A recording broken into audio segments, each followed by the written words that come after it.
فرمایا وَإِذَا سَأَلَكَ عِبَادِي أَنِّي فَإِنِّي قَرِيب، محبوب جب میرے بندے آپ کی بارگاہ میں آ کے میرے بارے میں پوچھیں نا تو ان سے کہہ دینا میں ان کے قریب ہی ہوں، قریب ہی ہوں۔ دلیل کیا ہے؟ یہ جب بھی مجھ سے دعا مانگیں گے میں ان کی دعاؤں کو قبول فرماؤں گا، میں ان کے قریب ہوں، میں ان کے قریب ہوں۔ یہ جب بھی دعا مانگیں گے نا میں قبول کروں گا، میں ان کے قریب ہوں۔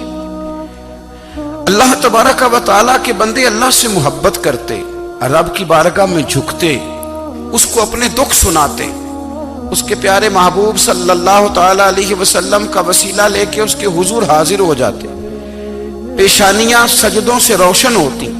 ہم نا ہر چیز کے لیے وقت نکالتے ہیں، ہر چیز کے لیے، لیکن عبادت کے لیے وقت نہیں نکالتے۔ ہر شے آباد ہے، ہر شے، ہماری فیس بک بھی آباد ہے، واٹس ایپ بھی آباد ہے، ہمارے ٹویٹر بھی آباد ہیں، ہماری ہر چیز آباد ہے۔ سب سے کم آباد ہمارا مصلی رہ گیا ہے، سب سے کم۔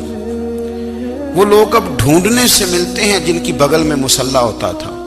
میرے بھائی آپ کتنا کو دنیا کے پیچھے بھاگو گے تھکا دے گی، کتنا دولت کے پیچھے بھاگو گے تھکا دے گی۔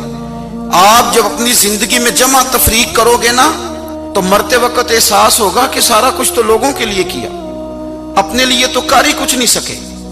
اور ہم عبادت کے معاملے میں بہانے بازی بھی کرتے ہیں۔ ہم کہتے ہیں اوہو رزق کمانا بھی تو عبادت ہی ہے نا، تو میں حلال روزی کے لیے جا رہا ہوں، یہ بھی تو عبادت ہے نا۔ میری طرح کے لوگ کہہ دیتے ہیں کہ میں سویرے اٹھ کے مدرسے میں کچھ اسباق دیکھتا ہوں تو یہ بھی تو عبادت ہے، میں بیان کرنے کے لیے مطالعہ کرتا ہوں تو یہ بھی تو عبادت ہے نا، اتنے لمبے سفر کر کے ملک میں دنیا میں گھومتا ہوں تو یہ بھی تو میں عبادت ہی کر رہا ہوں۔ اب اسپیشل نفلوں کے لیے وقت کس طرح نکلے، اسپیشل کر کے تسبیح میں کیسے چلاؤں، میں سارا کچھ ہم بہانے بنا لیتے ہیں نا۔ میرا سوال یہ ہے کہ یہ ساری باتیں صحابہ کو، نبی کریم کو، دیگر لوگوں کو بھی تو پتہ تھی نا، لیکن آپ غور تو کریں 23 سال حضور کو وقت ملا، مختصر وقت ظاہراً تبلیغ کرنے کے لیے، پوری دنیا میں دین بھی پھیلانا ہے۔ گھر میں 11 ازواج ہے، 4 بیٹیاں ہیں، ان کی اولادیں، سارے کام کاج بھی دیکھنے، لیکن سیدہ طیبہ طاہرہ حضرت عائشہ صدیقہ رضی اللہ تعالیٰ عنہ فرماتی ہیں سارا دن تبلیغ کرتے، ہر غلام کے دکھ سنتے، گھر میں آتے تو اپنے گھر والوں کا خیال کرتے، کام میں ہمارا ہاتھ بٹاتے۔ قربان جاؤں، کہتی ہیں زمانہ سارا سو جاتا لیکن آمنہ کے لال مصلی بچھا لیتے۔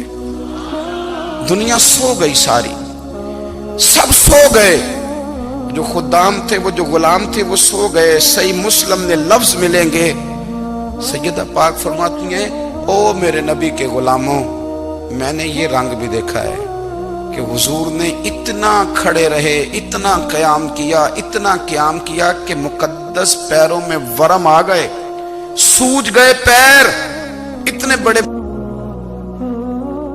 دل پہ ہاتھ رکھ کے نہیں بتا سکتا کہ میرے کبھی نماز میں پیر سوج گئے، کوئی نہیں بتا سکتا۔ بچوں کی روٹی کماتے تھک گئے بات الگ ہے، ہم سیر کرنے گئے تو تھک گئے بات الگ ہے، لیکن عبادت میں یہ بھی تو مسلم شریف ہے نا، یہ بھی تو دین ہے نا، یہ بھی تو حضور کی سنت ہے، یہ بھی تو وہ چیز ہے جو کریم کی آنکھوں کی ٹھنڈک ہے۔ سیدہ فرماتی ہیں پیروں میں ورم آ گئے، اور ساری رات ہی حضور نے نماز پڑھی اور ایک ہی آیت بار بار دہرائی۔ مسجد نبوی میں بلال حبشی نے فجر کی اذان دے دی اور حضور ابھی مصلی پہ تھے، کریم فارغ ہوئے، میں نے عرض کی یا رسول اللہ صلی اللہ علیہ وسلم آپ کے تو صدقے اللہ اگلے پچھلوں کے گناہ معاف کرے گا، تو آپ اتنی آہوزاری کیوں فرماتے ہیں؟ آپ تو شفیع ہیں، آپ تو انبیاء کے امام ہیں۔ تو حضور نے فرمایا عائشہ تم نے گنوایا ہے نا میرے اللہ کی مجھ پر کتنی رحمت ہے، افلا اکون عبدا شکورا، فرمایا اگر اس نے اتنی نعمتیں دی ہیں تو کیا میں اس کا شکر گزار بندہ نہ بنوں، میں شکر گزار بندہ نہ بنوں اس کا؟ پھر اگر اتنی نعمتیں اس نے دی ہیں، مجھے اتنا نوازا ہے، تو پھر میں اس کے سامنے سجدے نہ کروں؟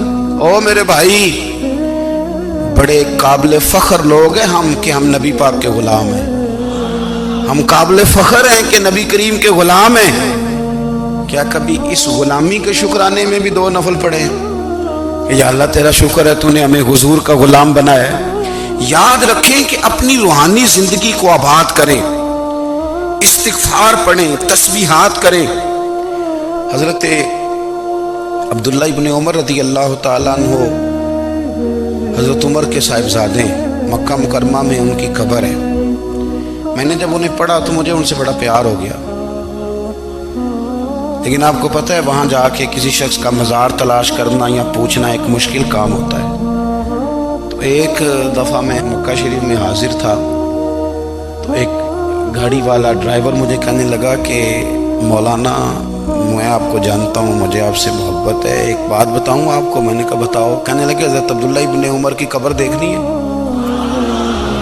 میں نے کہا یہ تو نہیں کہہ رہا، یہ کسی نے بندوبست کرایا ہے، یہ اللہ نے تیرے دل میں بات ڈالی ہے، یہ ہو گیا، تو لے چل مجھے۔ حضرت عبداللہ ابن عمر کو نبی پاک نے فرمایا تھا راجل صالح، یہ نیک بندہ ہے، یہ متقی آدمی۔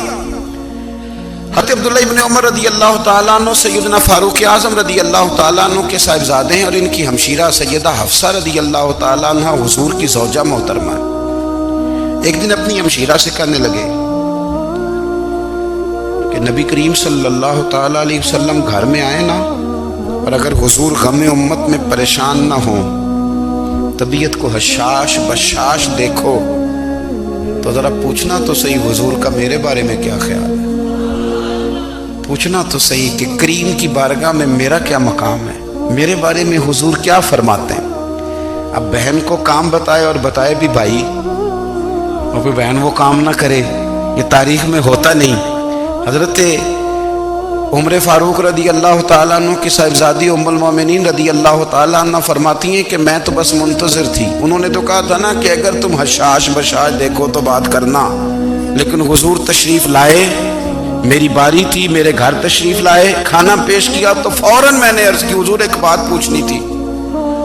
تو حضور نے فرمایا پوچھئے۔ میں نے عرض کی حضور میرے بھائی عبداللہ ابن عمر کے بارے میں آپ کا کیا خیال ہے؟ نوجوانوں میری بات پہ غور کرنا، میرے بھائی کے بارے میں آپ کا کیا خیال ہے؟ تو نبی کریم صلی اللہ تعالیٰ علیہ وآلہ وسلم نے میری طرف دیکھا، اور پھر حضور زیر لب تھوڑا مسکرائے، اور بریلی کے امام کہتے ہیں کہ حضور مسکرا دیتے تھے نا تو جو بڑا دکھی ہوتا تھا وہ بھی ہنس پڑتا تھا۔ اب سوال پیدا ہوتا تھا کہ پھر تو اس مسکراہٹ کے لیے انتظار کرنا پڑتا ہوگا کئی مہینے کہ حضور مسکرائیں تو رونے والے ہنسیں، تو اعلیٰ حضرت فرماتے نہیں، انتظار نہیں کرنا پڑتا، یہ مسکراتے رہنا تو حضور کی عادت ہے۔ جس کی تسکین سے روتے ہوئے ہنس پڑے، اس تبسم کی عادت پہ لاکھوں سلام۔ یعنی یہ تو عادت ہے حضور کی مسکراتے رہنا، اس کے لیے انتظار نہیں کرنا پڑتا۔ بھائیو آپ خیال رکھیں گے، غور کریں گے، حضرت عبداللہ ابن عمر رضی اللہ تعالیٰ عنہ کے بارے میں پوچھا تو سیدہ فرماتی ہیں کہ نبی کریم صلی اللہ تعالیٰ علیہ وسلم نے زیر لب مسکرائے اور فرمایا حفصہ تیرا بھائی ہے تو اچھا، لیکن میں نے سنا ہے کہ عشاء کی نماز پڑھتا ہے تو فجر تک سویا ہی رہتا ہے۔ او نوجوانوں، 10 بجے تک سونے کی بات نہیں ہوئی، 9 بجے تک سونے کی بات نہیں ہوئی، 11 بجے اٹھنے کی بات نہیں۔ حضور فرمانے لگے میں نے سنا ہے کہ عشاء کی نماز پڑھ کے سو جاتا ہے اور فجر تک سویا ہی رہتا ہے، اسے چاہیے کہ تہجد کے وقت اٹھا کرے، اللہ کی بارگاہ میں حاضر ہوا کرے، آہوزاری کرے، سجدے کرے، عبادت کرے، اٹھتا ہے اور فجر میں جا کے اٹھتا ہے۔ حضرت جناب حفصہ رضی اللہ تعالیٰ عنہ کہتی ہے میں نے جناب عبداللہ ابن عمر کو پیغام دیا اور میں نے کہا میرے جوان بھائی سن، نبی پاک نے فرمایا ہے تو اچھا پر تہجد میں نہیں اٹھتا، نفل نہیں پڑھتا۔ او میری ملت کے جوانوں، مزہ نہیں آ جاتا جب ساری دنیا سوئی ہو، ساری دنیا، اور بستر بھی گرم ہو اور نیند بھی پورا غلبہ کر رہی ہو، اور اچانک گھنٹی بجے دماغ میں، آنکھ کھلے، گھڑی پہ نظر پڑے، 3:30 4 بجے کا پیغام گھڑی بتائے، اور کوئی چڑھتی جوانی والا اٹھ کے وضو کرے، اور جب وہ مصلی کھول کے بچھائے تو مدینے والے محبوب کہتے ہیں کہ ہر نماز پہ رب ثواب دیتا ہے، اور جو اٹھ کے تہجد کی نماز پڑھے اسے دیکھ کے تو رب مسکراتا ہے، جو اس کی شان کے لائق ہے، جو اس کی شان کے لائق، وہ مسکراتا ہے، خوش ہوتا ہے کہ میرا بندہ تہجد میں اٹھ گیا، وہ مسکراتا ہے۔ کاش ہماری صبحیں کبھی اپنے مالک کے نام ہو جائیں، کاش کے صبح حضرت ابو الحسن رحمۃ اللہ تعالی علیہ حضرت معاذ ابن جبل رضی اللہ تعالیٰ عنہ کے پاس بیٹھا کرتے تھے، فرماتے ہیں ان سے جو پیار بڑھا تو پھر میرا مصلی سے بھی بڑھ گیا۔ تابعی ہیں، فرماتے ہیں صحابی رسول سے محبت ہوئی تو ذکر سے بھی ہو گئی، پھر درود شریف سے بھی ہو گئی، محبت ان سے بڑھی تو پھر اللہ نے مسجد کا پیار بھی بڑھا دیا۔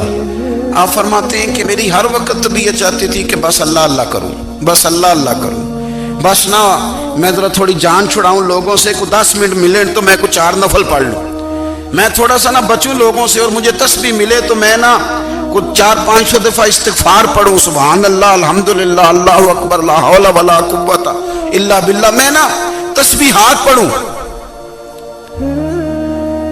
فرماتے ہیں کہ بچے تھے گھر میں 6-7، غربت تھی، کام ملتا کوئی نہیں تھا،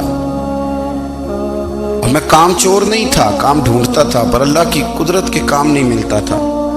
فرماتے ہیں کہ میں نے ایک دن اپنی اہلیہ سے کہا کہ آج میں پھر جاتا ہوں کام ڈھونڈنے، تو میری بیوی بڑی فرما بردار تھی، پر اس دن نہ غربت کے ہاتھوں تنگ آ کے کہنے لگی آج نانا کوئی تو چیز لے کے آیا، تو مجھ سے بچوں کی بھوک نہیں دیکھی جاتی، یہ سب روگاں دا روگ محمد جس دا نام غریبی، کنڈ بلا کے لنگ جاندے نہیں دوست یار قریبی، آج نہ کچھ لے کے آیا تو میں بچے لے کے چلی جاؤں گی۔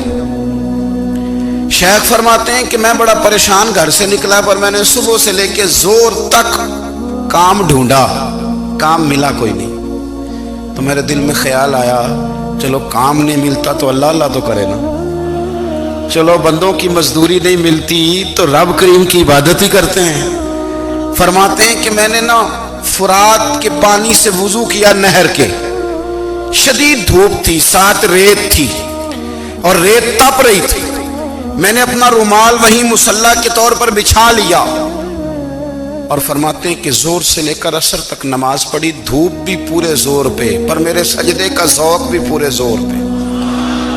فرماتے ہیں سورج بھی چمک رہا ہے اور رب کی عبادت کا ذوق بھی پورے زور پہ، میں سجدہ کروں تو پھر میرا اٹھانے کو جی نہ چاہے۔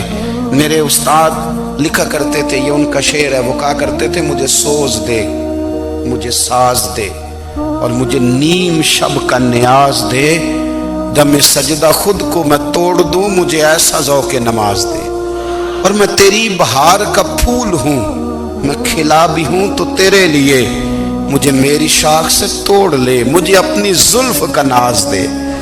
بھائی فرماتے ہیں کہ عصر تک میں نے نفل پڑھے، دل ڈھلنے لگا، عصر کی نماز پڑھی اور میں وہاں سے چلا۔ اب میں جب نکلنے لگا تو دل میں خیال آیا کہ چھوٹی چھوٹی دیواریں ہیں گھر کی، بغیر کچھ لیے جاؤں گا تو بیوی دور سے دیکھے گی تو شور کرے گی کہ پھر خالی ہاتھ آ گیا ہے۔ کہتے میں نے اپنی اسی رومال میں جس پہ میں نے نماز پڑھی تھی نا، رومال میں کی آخی دے پنجابی جو صافہ کہتے ہیں، اسی میں نا میں نے کچھ ریت بھر لی کہ وہ دور سے دیکھے گی تو سمجھے گی کچھ لے کے آیا ہے، چلو جا کے اسے بتا دوں گا کہ آج پھر مزدوری نہیں ملی۔ کہتے ہیں وہ ریت لے کر جب میں گھر میں گیا تو پہلے بیوی دروازے پہ کھڑی ہوتی تھی، پوچھتی تھی خالی ہاتھ آ گئے ہو؟ آج میں نے دیکھا تو ہے ہی کوئی نہیں۔ فرماتے ہیں میں اندر داخل ہوا، سلام لیے، کونے میں نے وہ رومال رکھ دیا اور میں نے آواز دی کہ بھلی مانس کہاں ہو؟ تو وہ کہنے لگی آپ منہ ہاتھ دھو لیں، میں روٹی لے کے آئی۔ میں نے کہا روٹی کہاں سے آ گئی؟ یہاں تو کئی دنوں کے فاقے، تو کئی دنوں کی غربت ہے، یہاں تو اس گھر میں تو فقیری ہے۔ فرماتے ہیں کہ وہ روٹی لے کے آئی اور اس وقت کی جو موجودہ نعمتیں تھیں، سمجھ لیں سلاد، اچار، ہر چیز ساتھ لائی۔ میں نے کہا کہ بچے کہاں گئے؟ کہنے لگی وہ کھانا کھا کے کھیلنے گئے، آپ کھانا کھا لیں آ جاتے۔ کھانا اس نے چن دیا۔ میں نے حیرت انگیز لہجے میں ساری نعمتیں اپنے دسترخوان پہ دیکھ کر کے بیوی سے پوچھا یہ کہاں سے آیا کھانا؟ بچوں کو تو نے کہاں سے کھانا کھلایا؟ یہ سارا کچھ کیسا ہے؟ کہنے لگی پتہ نہیں آج آپ کس کریم کی مزدوری کرنے چلے گئے تھے، پتہ نہیں کس کریم کی، میرے گھر میں تو اتنی نعمتیں آئی ہیں کہ مجھ سے سنبھالی نہیں جا رہی، اتنا اناج ہے، اتنا گندم ہے، کس کریم کے دروازے آج چلے گئے تھے؟ یہ کہتے کہتے وہ اٹھی اور اٹھ کر کے کہنے لگی پہلے بڑا کچھ آیا تھا، اب کیا لے آئے ہو؟ اور جا کر کے نا اس نے وہ ریت والا رومال کھولا، کہنے لگے میں تو لے کے آیا تھا ریت، تو میرے رب نے اسے بھی سونے اور ہیرے بنا دیا تھا۔ جب آپ کی توجہ اللہ کی جانب، میرے نبی پاک صلی اللہ تعالی علیہ وسلم نے فرمایا ہر چیز اپنے رب سے مانگ، ہر چیز مانگ، ہر چیز مانگ۔ یا رسول اللہ کیا کچھ؟ میرے محبوب نے فرمایا تیرے گھر میں نمک بھی ختم ہو جائے تو وہ بھی اپنے رب سے مانگا کر، تو مانگنا وہ تجھے دے گا، تو اس کی بارگاہ میں کشکول طلب دراز تو کرنا۔ اور ترمذی شریف میں عجیب لفظ ہیں، رسول کائنات نے فرمایا، رب کریم فرماتے ہیں جب میرا بندہ ہاتھ اٹھاتا ہے نا تو مجھے حیا آتی ہے کہ میں خالی کیسے لوٹا دوں اس کے۔ اتنے بڑے بادشاہ کی بارگاہ میں دعا کی بڑی طاقت ہے۔ میرے نبی پاک نے فرمایا دعا مومن کا ہتھیار ہے، دعا مومن کا، دعا مومن کا۔ حضور نے فرمایا تقدیر کو سوائے دعا کے کوئی چیز نہیں بدل سکتی، دعا مومن کا ہتھیار ہے، یہ کافر کے پاس کوئی نہیں، یہ ہتھیار ہے مومن کا۔ اللہ کرے آپ کو سمجھ جائے، پھر سنیں، کئی بار کہہ چکا ہوں یہ ہتھیار ہے۔ کافر کے مقابلے میں جو تیرے پاس سب سے بڑا ہتھیار ہے وہ دعا ہے۔ دعائیں کرانی چھوڑ دی، کرنی چھوڑ دی، لینی چھوڑ دی۔ حضرت سیدنا انس بن مالک رضی اللہ تعالیٰ عنہ فرمایا کرتے تھے میں نے وہ رنگ دیکھا ہے جب حضور دعا مانگتے تھے اور حضور کی مقدس آنکھوں میں آنسو بھی ساتھ ہی بہا کرتے تھے، میں نے وہ انداز دیکھا ہے۔ بھائی اپنا مصلی کا، عبادت کا، وظائف کا، اللہ اللہ کا سلسلہ اس کو مضبوط کرے، اپنی دعاؤں کے تعلق کو مضبوط کرے۔ دعائیں بڑے انقلاب برپا کر دیتی ہیں۔ ہم تھوڑے تھوڑے نا جب سے خشک ہوئے ہیں نا، خشک، اور میری تو جماعت ہی صوفیاء کی جماعت تھی، ہم تو داتا علی اجمیری کی جماعت سے، ہم تو خواجہ اجمیری کی جماعت سے، ہم تو شیخ احمد فاروق سرہندی کی جماعت سے، ہم تو صوفیاء کی جماعت۔ ہماری جماعت نے بھی وہ تعلق جو ہمارے بزرگوں نے بنایا تھا۔ بزرگ اللہ کے قریب کیسے جاتا ہے؟ تو ہمارے یہاں نا بہت سارے لوگ کہتے ہیں جی نظر ہو گئی تو کام ہو گیا۔ بھائی جو بخاری مسلم میں طریقہ ہے نا اللہ کا قرب پانے کا، وہ تو نفل ہے۔